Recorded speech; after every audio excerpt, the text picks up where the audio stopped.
everyone. I am here with my amazing wife, Jordan Miezlaiskis. Hi, guys. And we also have a very special guest, the mayor of City of Fort Lauderdale, Dean Trantalis. So, Dean, thank you so much for joining us. How are you? For having me with you today. Well, we feel pretty exclusive to have you after a big interview about some testing and things going on in the city. And really, we're really proud to be city residents, and also just say that we know you and can call you a friend. But you've been such a great leader and leading by example. We wanted to go over some things. And Jordan, why don't you start us off? Absolutely. So I know there's a lot of people wanting to know more about the availability of testing here in Fort Lauderdale. I know that you were at Holiday Park today with the National Guard, and there's going to be more availability. But if you could just go over a bit, like in depth, a little bit more on that, just so people know where they can go, what they can do should they need the testing. Absolutely. First of all, thank you for inviting me to be part of the program today. I think it's really important to get as much information out to the community as possible, especially now that we are talking about, making changes in the restrictions that are now happening within our city and throughout the county. Now, lots of times you hear from the federal government, from the state government, things that we need, certain thresholds that we need to achieve in order to make changes in terms of the restrictions that we've now been operating under. And but before any of this really can happen, testing is probably the most vital indicator of how we can move in any particular direction. So through a lot of work that was undertaken by our city manager, his staff, our chief of police, our fire chief, really the governor's office finally and thankfully has been able to work with us to open up a new testing center here in the city of Fort Lauderdale. This is the first one east of I-95 in Broward County, and it's really important that we test that segment of the population, which in many ways is often seen as an at-risk or high-risk population. So yeah. And I know that we're about to move into phase one. I know a lot of people, I can tell you our neighbors are outside in the pool right now. So we're going into phase one. So, but the testing facility will start tomorrow, and we have 400 test kits per day are being allocated to us, and the National Guard has been assigned to us to help direct the flow of traffic. And a company called AMR has been hired to take the tests. And it's a 48-hour turnaround. You have to make an appointment, and you will get your test results. And it's not a antibody test. It's simply a nasal swab test, the one that's been the most reliable so far. So we're excited about it. You do need to make an appointment. You do not have to be symptomatic. You can be asymptomatic. We're trying to get as many people as possible to test so that we have a much better understanding as to the condition of people and their mental status. Yeah, and mental, actually, that's huge. Been a big discussion. And I'm wondering, as we go into this phase and phases continue to evolve, do you think there'll be anything that is permanent from all of this? There will be some permanence. Unfortunately, businesses that had closed down, thinking temporarily, a lot of businesses are telling us they're not going to be able to reopen. Very sad. I think that going forward, until we have an actual vaccine or a cure, that we're going to continue to require social distancing, face masks in public areas. But I have to say this community has really pitched in and has been very responsible. You can't go into a grocery store, you can't go into a drugstore, you can't go into 7-Eleven unless you're wearing a mask. And I think that has helped minimize the contagion within our community. And a lot of people are taking credit for all of that. All I can say is the people should accept that credit, because they're the ones that have been really the ones that have allowed us to keep dampen the amount of spread of this disease. Well, yeah, we saw the bulldogs at the grocery stores, and I got to give a huge shout out to the local grocery stores for doing so. Publix, the Whole Foods, at least those are the ones that we've been to, and Fresh Market, and they would not let us in. And we forgot a couple times in the beginning, even though we were trying to enforce everybody to wear them. And so, they've done a good job in stepping up. But it's amazing to see the community as well And, you know, there are the people that obviously are thinking however they think and don't want to wear one. But I'm glad to see the majority of people actually working with everybody Really and are, officials. exactly. So That sort of you know, bleeds into like just talking about the sense of community and people coming together and working together. That sort of leads to my next question for you about Feeding South Florida. I've thoroughly enjoyed watching you in collaboration with them and helping those in need in our city. So if you could just tell me a bit about Feeding South Florida, and not only that, but how the schools are now coming back out and trying to get involved. Well, Feeding South Florida has partnered up with the City of Fort Lauderdale, Wilson Manors, and Oakland Park to continue with a program every Thursday at Wilson Pond Park, in which we hand food out to needing families who are really suffering from this pandemic. You know, we can't follow any rules here. You know, and many people are quick to fault others for not, you know, having anticipated this and the impact of it, and not having foreseen what we are now experiencing today. If I'd known about this in January, I don't know if I would have thought it was real. I would have thought, well, it's just another coronavirus, you know, a little Lysol, a little, you know, a little Claritin, and we got it beat. And but the thing is that here we are today, and when we took our first measures on March 13th and March 15th, everyone thought we were crazy and draconian, and what are we doing? And, you know, canceling spring break, and, you know, it's scaring people away. And you know, here we are a month and a half later, and people are thanking us for having made those measures so quick and so far spread. Now, we're going to be making changes there, which we'll go into shortly. But we're very thankful that we have Feeding South Florida, as well as other organizations that have partnered with us to help those. Absolutely. It's been like for so many, I'm sure, life-saving to have organizations like South Florida and just be able to team up with those people and help out in such in such an immeasurable way. I'm kind of shifting gears here a little bit, but I wanted to touch on all the amazing and positive movements we've been making towards the infrastructure. especially during this time. And just the innovation that you've and everybody else has put forth and has been using that no other cities have done or used before. So if you want to touch a little bit on that, because personally I think it's incredible and it's going to put a lot of people at ease in the long run. Sure. When we were confronted with this crisis back in December, we realized we needed to accelerate any plans that we had in mind to rebuild the infrastructure. Contacted 2 contracting companies, both of them are currently working to replace the 7.5 mile force main through the middle of our city. Leads to the sewer street. We are dealing with state-of-the-art technology, state-of-the-art techniques. We're doing lateral boring through the city so that we don't have to dig up all the streets. And what would have normally taken a 5-year project, we were told it would be 18 months. Now it looks like it'll be less than a year, which is amazing. And we're so happy, and the people in the communities are very, very happy that we're finally able to address this. And all the time during this COVID-19 crisis, we're able to keep this process going.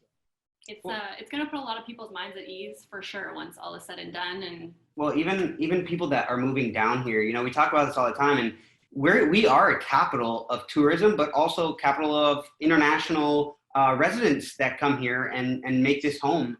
And so it is rewarding to know that this is being done so quickly, because I feel like those people that really have that in mind, that they want to come here and make this home, that's something that they can look forward to now. Yeah, and their investment is in really good hands. Like they're moving to an amazing state. Well, yeah. What's good about it is that they know that the work is being done, it's going to be completed, and we're doing it.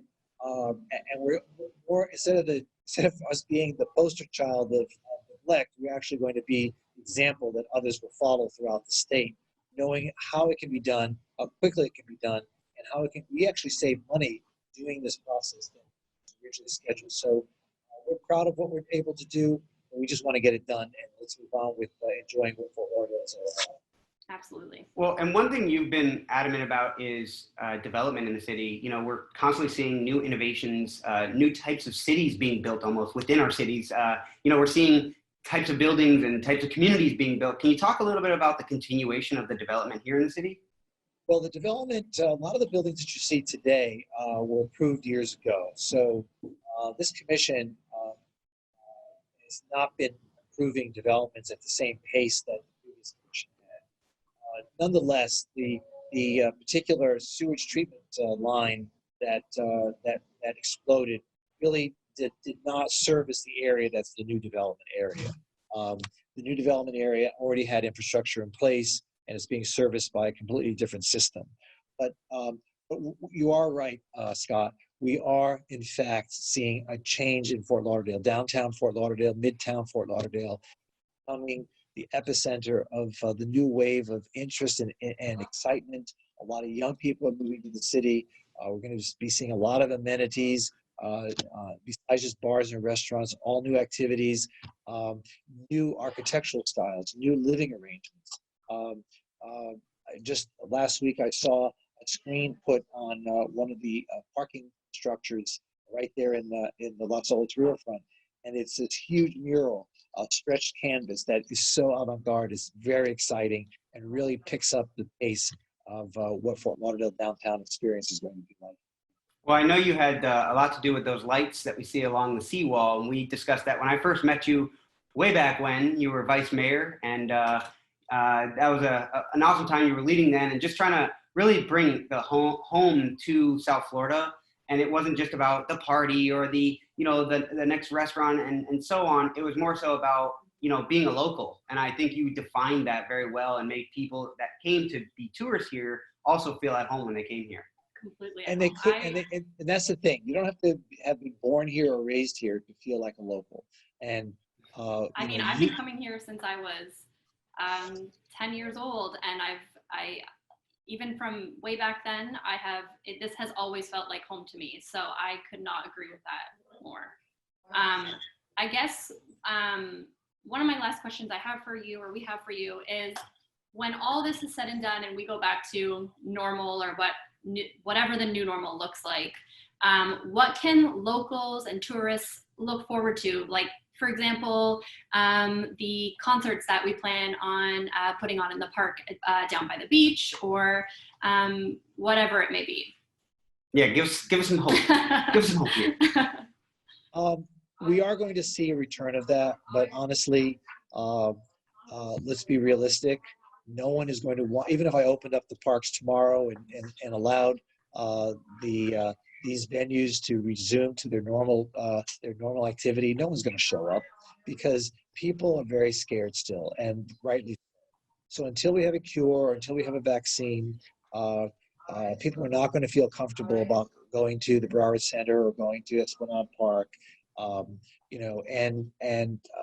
movie theaters will be able to reopen in the first phase. But I'll be honest with you, I don't know how many people are going to want to do that. I think a lot of people have gotten used to seeing movies at home right now, and there will be some social interaction in other ways, but it's going to be some time before we're able to fully adjust to what we're used to.